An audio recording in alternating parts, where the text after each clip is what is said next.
Bienvenue très chers spectateurs. Admire un instant le style inégalable de ma personne.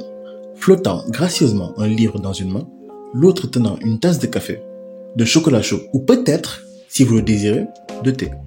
Le coude posé sur un coussin moelleux, le regard fier et serein, prêt à entamer ce nouveau chapitre. Oui, le chapitre 189 des Chevaliers de l'Apocalypse est enfin là, depuis presque une semaine là déjà. Il semble commencer quelques secondes avant le réveil des nations, tandis qu'Aperdonite le laisse quelques secondes afin de régler leurs problèmes. Diodora, lui, quitte le terrain avec ses bêtes de foire. Et tel l'antagoniste qu'il pense être, il se marre du mot ami qui ne signifie actuellement plus rien pour lui, désignant Perceval ici. Dans la même continuité, Balin va appuyer l'idée de Diodora en rajoutant ceci. De ce que je vois, l'amitié c'est juste une excuse pour que les faibles se regroupent.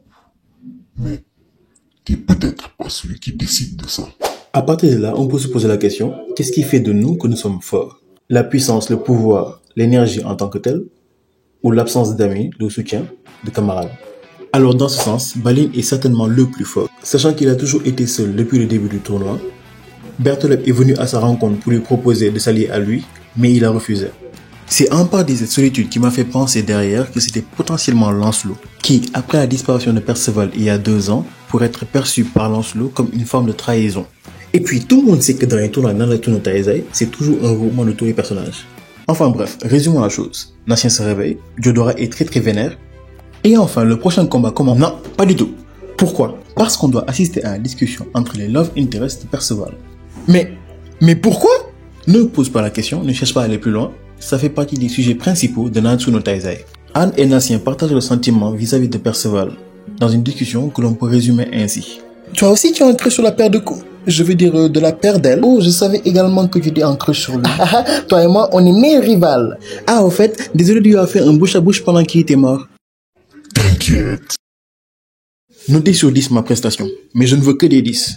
En parallèle de cette discussion, Perceval lui affirme vouloir faire tomber Diodora. Le prochain affrontement est enfin annoncé, confrontant Balin à Gawain, qui tous les deux prennent place dans l'arène. Et comme à leur habitude, confiants, ils n'hésitent pas à se charrier.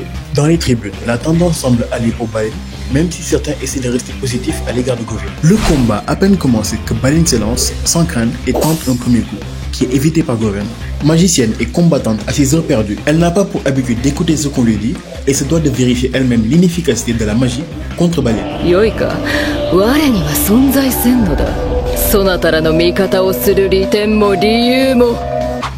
Balin continue ses assauts, rapide, puissant, sans un mot, tandis que Govin se lance dans une incantation jusqu'à ce qu'une égratignure se voie sur elle, l'envoyant valser.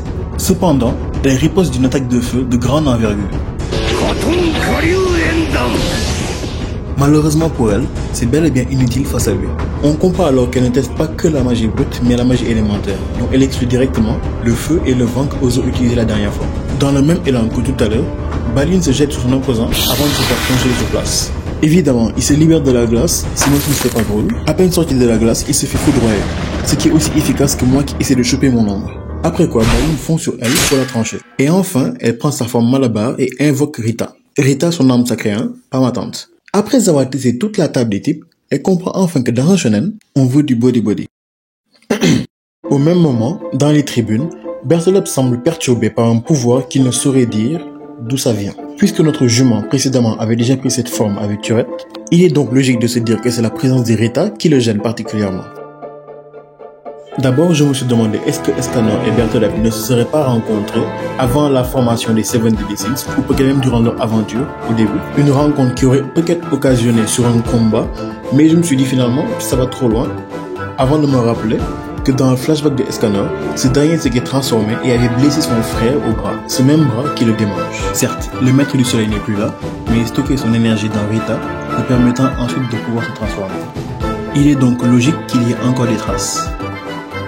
Le chapitre se finit donc ainsi, nous laissant en attente de la partie 2 qui viendra la semaine prochaine.